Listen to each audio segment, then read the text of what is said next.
అందరికీ నమస్కారం. మా వీడియో చూడగానే లైక్ చేయండి, సబ్స్క్రైబ్ చేసుకోండి. మేషరాశి వారికి అదృష్టం వరించబోతోంది. తిరుగులేని శక్తిగా వీరు ఎదగబోతున్నారు.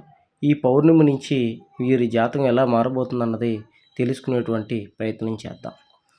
భార్యాభర్తల గొడవలు, ప్రేమించుకున్న వాళ్ళు విడిపోయిన, సంతానం లేక బాధపడుతున్న, వివాహం కాక, ఉద్యోగాలు రాక, చేతబడే నివారణ, స్త్రీ పురుష వశీకరణ, ఎటువంటి సమస్యకైనా ఈ అఘోరా గురువు గారికి సంప్రదించండి.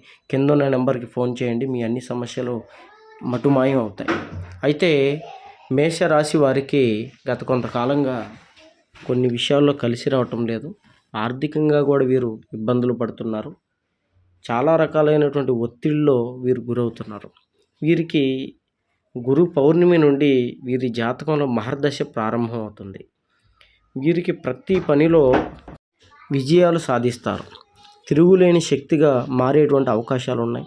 వీరు కొత్త కొత్త వ్యాపార రంగాల్లోకి ప్రవేశిస్తారు, పెట్టుబడులు పెడతారు. పార్ట్నర్షిప్గా కూడా వీళ్ళు అభివృద్ధి అవుతారు. గతంలో చేసేటువంటి వ్యాపారాలలో కూడా విపరీతమైనటువంటి ధనలాభం చేకూరుకుంటుంది.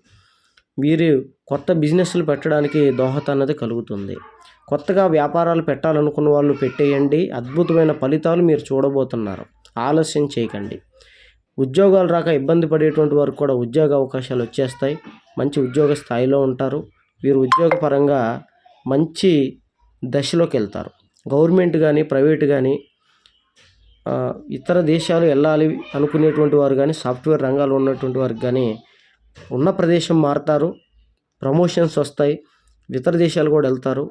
వీరు మంచి రాజయోగంలోకి వెళ్ళేటువంటి అవకాశాలు ఉన్నాయి. ఉద్యోగాలు చేస్తున్నటువంటి వారు ఇంకా ఉన్నత స్థాయికి వెళ్తారు. అలాగే సమాజంలో గౌరవాలు పెరుగుతాయి. మిమ్మల్ని అవమానించిన వాళ్ళే మిమ్మల్ని పొగుడుతారు. మిమ్మల్ని ఇబ్బంది పెట్టిన వాళ్ళే మీ గురించి గొప్పగా చెప్తారు. వాళ్ళే మీ కాళ్ళ దగ్గర వచ్చేటువంటి అవకాశం అనేది కలగబోతోంది. మహర్దశ తిరుగులేని శక్తి అంటే ప్రతి పనిలో కూడా ఆర్థికంగా బలంగా ఎదుగుతారు, మానసికంగా బలంగా ఎదుగుతారు. పట్టిందల్లా బంగారం అవుతుంది. చేసేటువంటి పనులలో ఆటంకాలు అనేవంటూ ఏవి ఉండవు. విజయం తప్ప అపజయం అనేది మీకు కలగదు. కాబట్టి మీది మహర్దశగా మారగబోతోంది. చాలా రకాలుగా ఇందులో మేషరాశిలో ఉన్నటువంటి ఆడవారు కానీ, మగవారు కానీ మీరు బిజినెస్లు పెట్టాలన్నా ఆలోచించద్దు. ఇదే మంచి సమయం. ఈ పౌర్ణమి తర్వాత అన్ని వ్యాపారాలు చేయండి.